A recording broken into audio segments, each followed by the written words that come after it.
Hello everyone, welcome to this channel. तो आज हम लेके आए हैं आपके सामने कि मोशन इन प्लेन के प्रीवियस ईयर्स के क्वेश्चंस जो जेईई मेन में आ चुके हैं। तो स्टार्ट करते हैं क्वेश्चन नंबर 1। और इस क्वेश्चन नंबर 1 जो है, आपको रिवर जो प्रॉब्लम होती है, रिवर क्रॉसिंग की प्रॉब्लम होती है, वो आपको दी हुई है यहाँ पे। और क्वेश्चन में दिया हुआ है कि एक पर्सन है which swims at a speed of 10 metre पर second at an angle of 120 degree with the flow and reaches to a point directly opposite to the other side of the river. Find the speed of the flow. Find the speed of the flow. तो यहां situation कुछ ऐसी है कि हमारे पास ये river के दो एंड्स हैं, रिवर के बैंक हैं, एक इस तरफ और एक उस तरफ। मैंने मान लिया कि रिवर जो है वो फ्लो हो रही है इस डायरेक्शन में। वेलोसिटी रिवर की वी मान लेते हैं, जो हमें कैलकुलेट करनी है, right? Speed of the flow.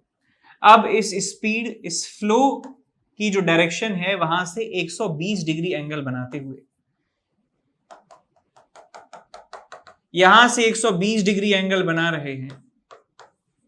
ये एंगल 90 है, तो कह सकता हूं ये वर्टिकल से एंगल 30 डिग्री बना रहे हैं। और जो जाने की, इनके तैरने की जो स्पीड है वो 10 मीटर पर सेकेंड है। यानी velocity of man with respect to river जो है 10 मीटर पर सेकेंड है। यहां से जाना है, यहां पहुंचना है, यहां से जाना है, यहां पहुंचना है। तो क्या करना होगा? तो देखिए, हम इस पूरे सीन को ऑब्जर्व कर रहे हैं ऊपर से। मान लीजिए हम ड्रोन पे खड़े हैं, ड्रोन पे बैठे हैं। ड्रोन से देखने पर यहां से पहुंच जाता है बंदा यहां पर। इसका मतलब क्या है कि velocity of man with respect to ground या with respect to stationary object is equal to velocity of man with respect to river plus velocity of river. यानी कि जब इन दोनों वेलोसिटीज को हम कंबाइन कर देते हैं, इस वेलोसिटी को और इस वेलोसिटी को, कि ये तैरता है इस तरफ, नदी ले जाती है इस तरफ, तो इन दोनों का जो कॉम्बिनेशन है वही हमें रिजल्टेंट वेलोसिटी देता है, ग्राउंड के रेस्पेक्ट में वेलोसिटी देता है, स्टेशनरी ऑब्जर्वर के रेस्पेक्ट में वेलोसिटी देता है। तो बस आपको क्या करना है, कुछ नहीं करना, कि ये और ये दो वेलोसिटी, इनको कंबाइन करके मोशन प्रेडिक्ट करना है कहां जाएगा। यहां से जाता है यहां पे, इसका मतलब वर्टिकल डायरेक्शन में डिस्प्लेसमेंट हुआ है, हॉरिजॉन्टल डायरेक्शन में डिस्प्लेसमेंट नहीं हुआ है। इस डायरेक्शन में कोई वेलोसिटी भी नहीं होनी चाहिए। तो इस डायरेक्शन में जो वेलोसिटी की कंपोनेंट है उनको जीरो आप कर देंगे। एक कंपोनेंट वीआर है और दूसरा कंपोनेंट कितना है, वीएमआर sin 30। तो आप इन दोनों को जो है इक्वेट कर सकते हैं कि जितना नदी इधर ले जा रही है उतना ही जो तैराक है, जो स्विमर है, वो इधर जा रहा है। और ये अल्टीमेटली इधर इधर बिल्कुल भी नहीं जा रहा है, बिल्कुल सीधा चला जा रहा है। तो यहां से मैं लिख सकता हूं VR is equal to VMR sin 30। sin 30 होता है half, so half into 10 is equals to VR which is x। तो x की वैल्यू हो जाती है आपके पास 5 मीटर पर सेकेंड। तो आपका आंसर आ जाएगा 5 मीटर पर सेकेंड। अब चलते हैं आगे अगले क्वेश्चन की तरफ। इसमें दिया है का swimmer can swim with a velocity of 12 kilometre an hour in still water. यानी velocity of man with respect to river आपको दिया है। Water flowing in a river has velocity 6 kilometre an hour. Velocity of r आपको दिया है। The direction with respect to the direction of flow of river of water he should swim in order to reach the point on the other bank just opposite to the starting point। बिल्कुल exact वही question है जो इससे पहले हमने देखा था, और इसमें हमने रिलेशन क्या दिया था, VR is equals to VMR sin 30। VMR sin 30। तो यहां पे भी वैसे ही कर सकते हैं, दोबारा कर सकते हैं इसको, कोई बड़ी बात नहीं है। ये वेलोसिटी ऑफ रिवर मैंने मान लिया, VR इस तरफ है, VR कितना है, 6 के बराबर है। तो हमारा जो तैराक है किस तरफ तैरना चाहिए, मैंने मान लिया इस तरफ तैरना चाहिए, VMR। और उसका एंगल मैंने मान लिया रिवर फ्लो से है अल्फा के बराबर, ये एंगल मैंने मान लिया थीटा के बराबर है।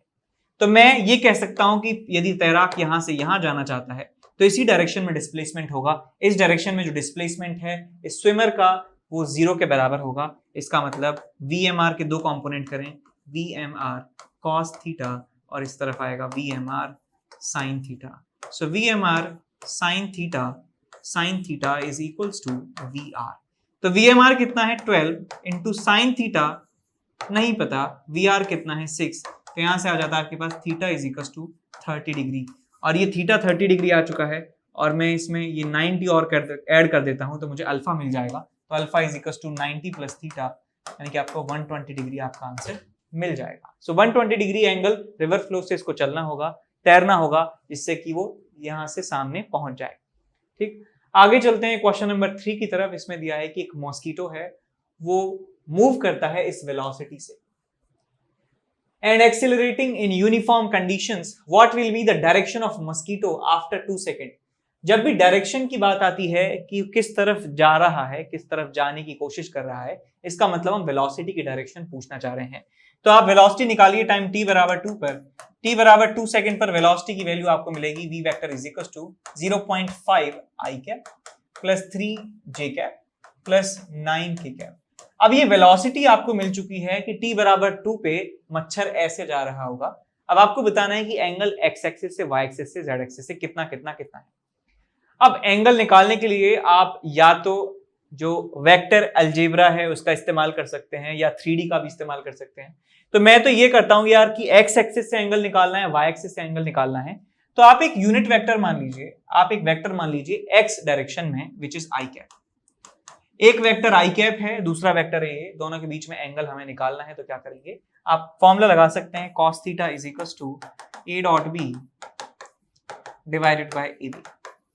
तो इनका डॉट प्रोडक्ट ले लीजिए, इसका और इसका, तो आपको मिलेगा 0.5 डिवाइडेड बाय इन दोनों का मैग्नीट्यूड। अच्छा 0.5 t स्क्वायर है ना, तो अच्छा ये गलत लिख दिया मैंने, ये 6 आ जाएगा आपके पास, तो ये 2 आएगा आपके पास। तो ये 2, ये मिलेगा आपको 2 डिवाइडेड बाय का square which is 4 plus 36 plus 81 का अंडर रूट और इसका मैग्नीट्यूड अंडर रूट ओवर। तो हमें x एक्सिस के साथ एंगल जो है मिलता है कितना, cos theta x is equal to 2 upon 40 121 11 2 by 11। तो cos थीटा 2 बाय 11 आपको मिल गया। तो tan थीटा निकाल सकते हैं आसानी से। tan थीटा कैसे निकल जाएगा, ये cos थीटा है 2 बाय 11, तो मिल जाएगा आपके पास 121 माइनस 4। ठीक, तो आपको यहां से tan थीटा मिल जाएगा, कितना आ जाएगा 117।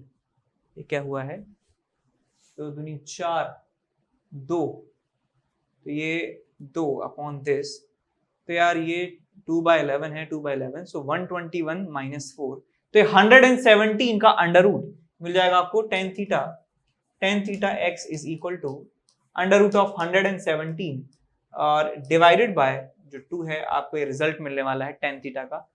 तो इसका मतलब x एक्सिस के साथ मैच नहीं कर रहा है। ऐसे आप y एक्सिस के साथ जो है एंगल निकालेंगे, वो भी मैच नहीं करेगा, कोई सा ऑप्शन इसमें मैच नहीं करता है। ठीक है, इस क्वेश्चन में आगे चलते हैं। क्वेश्चन नंबर 4, क्वेश्चन नंबर 4 में दिया है कि आपको क्या दिया हुआ है कि ट्रेजेक्टरी है प्रोजेक्टाइल की वर्टिकल प्लेन में alpha x minus beta x square, ये कि डाउनवर्ड डायरेक्शन का पैराबोला है, डाउनवर्ड पैराबोला।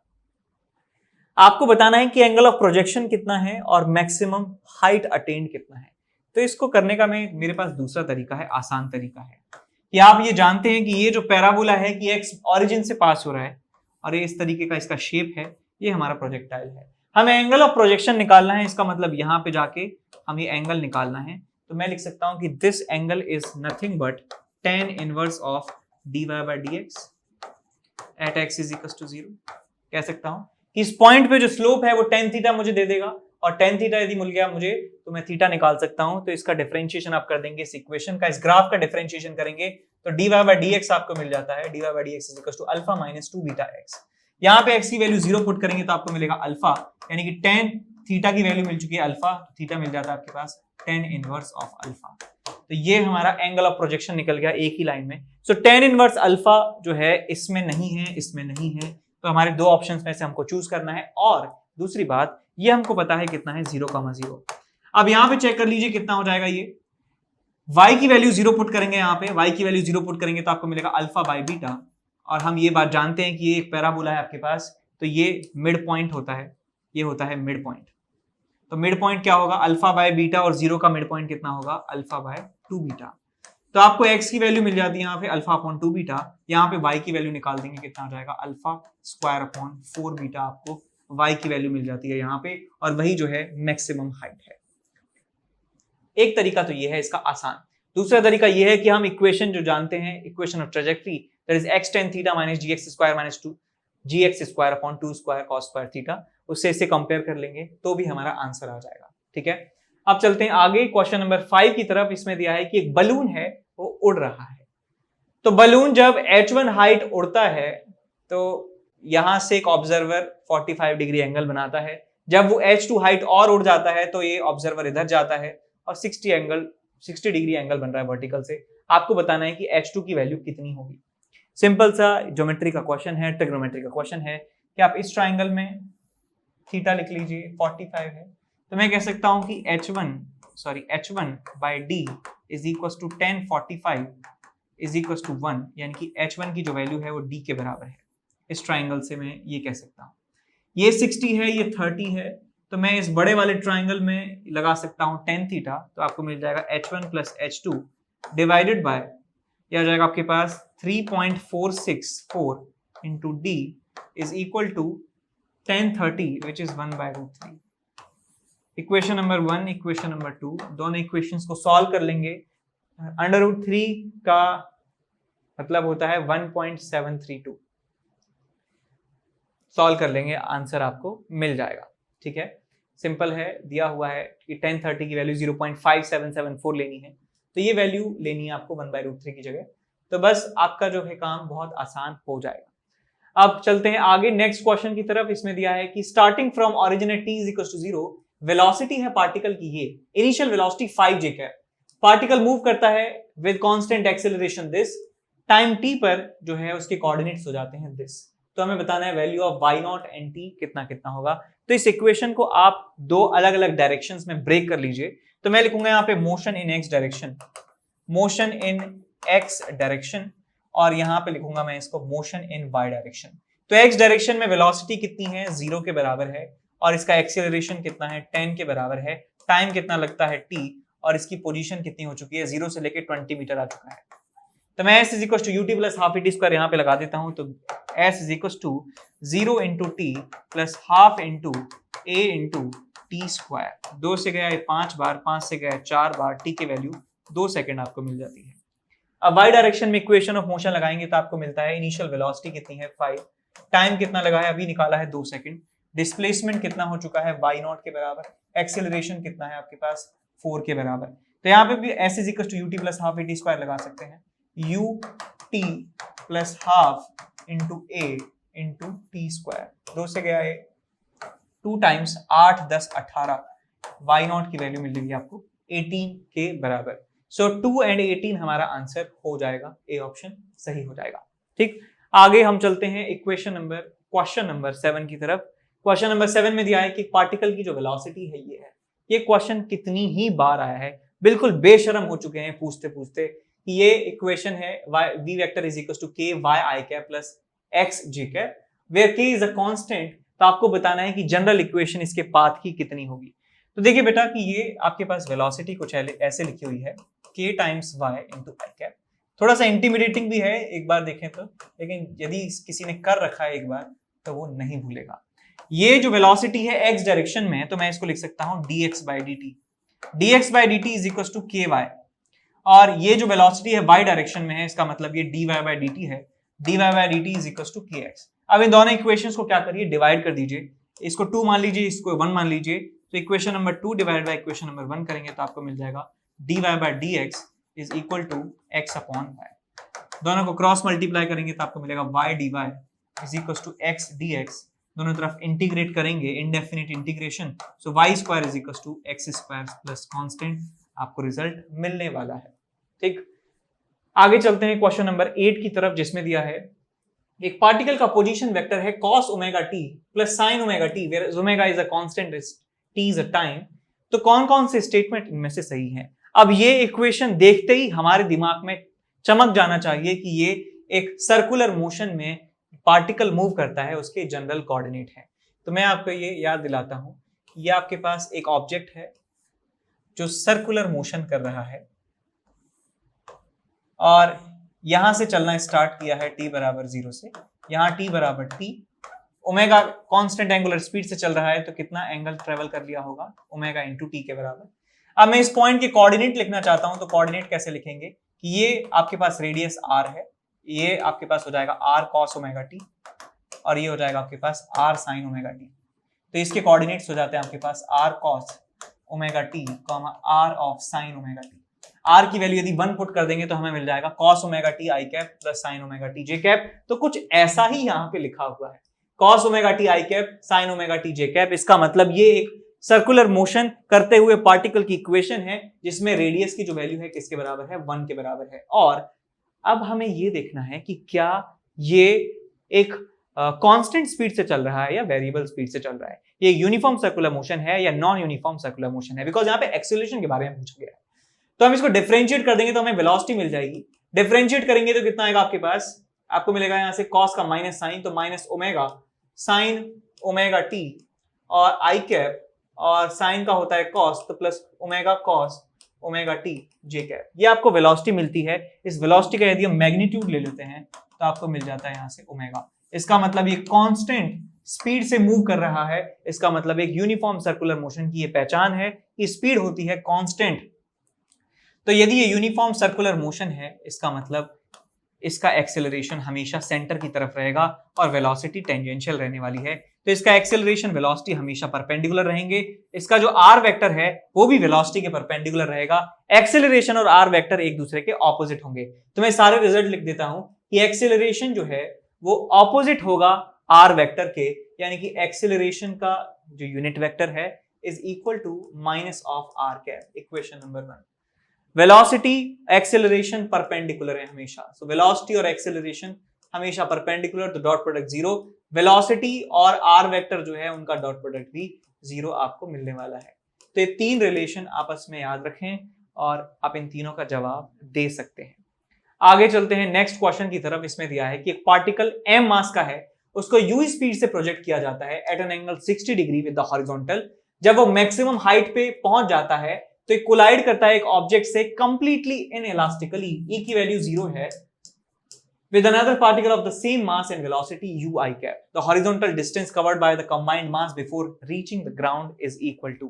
सवाल है कुछ ऐसा कि एक हमने पार्टिकल को फेंका है, पार्टिकल को फेंका है तो ऊपर जरूर जाएगा, ऊपर जरूर जाएगा, u स्पीड से फेंका है तो u cos 60 से पहुंच जाएगा। ये एंगल 60 है, u cos 60 का मतलब u by 2।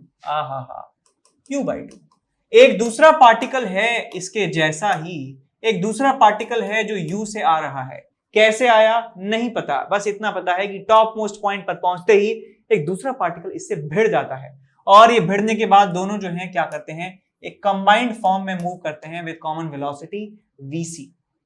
तो समझ गए, हाँ यार, पहले एक पार्टिकल m मास का u वेलोसिटी से टकराता है, हमारे वाले पार्टिकल की वेलोसिटी u by 2 है, और फिर ये दोनों किसी कंबाइंड कॉमन वेलोसिटी से मूव करते हैं। तो यहाँ पे मैं इस छोटे से टाइम इंटरवल के लिए लगा सकता हूँ कंजर्वेशन ऑफ लीनियर मोमेंटम। तो यहाँ लिख सकते हैं m into U plus m into U by 2 is equals to, combine होकर 2m मास बना लेते हैं, कॉमन वेलोसिटी vc से जाते हैं तो बन जाएगा 3u by 4, आपको मिल जाएगा common velocity. 3u by 4 common velocity से मूव करते हैं तो क्या हो गया, तो हाईएस्ट पॉइंट से जाते हैं ये 3u by 4 से, तो कितना डिस्टेंस ये ट्रेवल करेंगे ये मैं निकाल सकता हूं कि ये हाइट कितनी है h max, तो टाइम कितना लगेगा यहां से यहां तक, तो मैं रेंज लिख सकता हूं इसमें कि टोटल टाइम कितना लगा है, under root of 2h max divided by g into horizontal velocity 3u by 4। और यहाँ पे h max की वैल्यू आप निकाल सकते हैं कि जो यहां से यहां तक ये पहुंचा है, तो h max का फॉर्मूला लगा सकते हैं u square sine square 60 divided by 2g। h max की वैल्यू यहां रखना, आपको आंसर मिल जाएगा x का। ठीक है, सॉल्व कर लेंगे, हो जाएगा। आगे चलते हैं क्वेश्चन नंबर 10 की तरफ। इसमें दिया है कि इसमें एक करेक्शन मैं आपको करवाना चाहता हूं पहले, यहाँ पे ये 9/3 नहीं है, ये 5/3 है। ठीक है, ऑप्शन गलत लिखा है। तो ट्रेजेक्ट्री एक प्रोजेक्टाइल की near the surface of earth is y is equal to 2x minus 9x square if it were launched at an angle theta not with speed v not, then find theta not and v not. इसको करने के दो तरीके हैं, एक तो मैं parabola की इक्वेशन मान के इसको कर सकता हूं, और एक मैं प्रॉपर प्रोजेक्टाइल मान के इसको कर सकता हूं। तो एक तरीका जो मैं आप पहले भी कर चुका हूं एक सवाल को, जिसमें हमने पैराबोला की इक्वेशन मान लिया था, फिर हमने जो दो एक्स एक्सिस को इंटरसेक्ट करने वाले दो पॉइंट्स निकाल लिए थे, फिर हमने मैक्सिमम हाइट निकाल ली थी, तो वो सब की तरह भी कर सकते हैं। एक तरीका ये है कि y is equal to x tan theta.